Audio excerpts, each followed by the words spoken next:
সম্মানিত ভিউয়ার্স, আসসালামু আলাইকুম। বি ইলেকট্রনিক অ্যান্ড স্যানিটারি পক্ষ থেকে সবাইকে স্বাগতম। আমি আজকে আপনাদের দেখাবো গ্যাসের রাইজারের কি কাজ। আমার সামনে যেটা দেখতেছেন এইটা একটা রাইজার। এই রাইজারের মাধ্যমে একটা বাসাবাড়ির পুরো গ্যাস নিয়ন্ত্রিত হয়।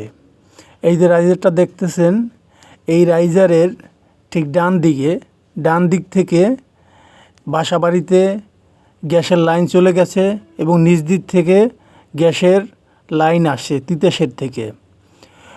শীতের দিনে যাদের বাসা বাড়িতে কম গ্যাস পায় তারা এই রাইজারটা ব্যবহার করতে পারেন, কোরিয়ার রাইজার। এই নিচে যেটা দেখতেছেন রাইজারের নিচে, ওইটা একটা লকিং কক। এই লকিং ককের মাধ্যমে গ্যাসটা আসে। গ্যাসটা আইসা এই রাইজারে থাকে। রাইজার থেকে পুরো বাড়িতে গ্যাস সাপ্লাই হয়। আশা করি বুঝতে পারছেন এই রাইজারটার কী কাজ।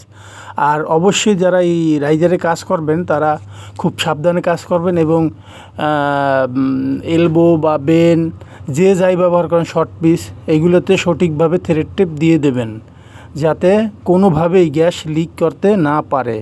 আমি আপনাদের এখন দেখাবো লকিং ককের কাজ। আমি এক্সট্রা লকিং কক দেখাইতেছি, দেখেন তো। এই যে এইটা কিন্তু দুইটা লকিং কক। এই লকিং ককের থেকেই রাইজারে আসে গ্যাস। রাইজার থেকে পুরো বাড়িতে নিয়ন্ত্রিত হয়। এখানে রাইজার ছোটো ধরনেরও আছে, বড় ধরনেরও আছে। আমি সাজেস্ট করব আপনারা বড় ধরনের এই রাইজার লাগাবেন। বড় ধরনের রাইজার লাগালে হয় কি যে গ্যাসটা পাওয়া যায় সাপ্লাই খুব সুন্দরভাবে, এবং শীতের দিনে গ্যাসের অনেক প্রেশার থাকে।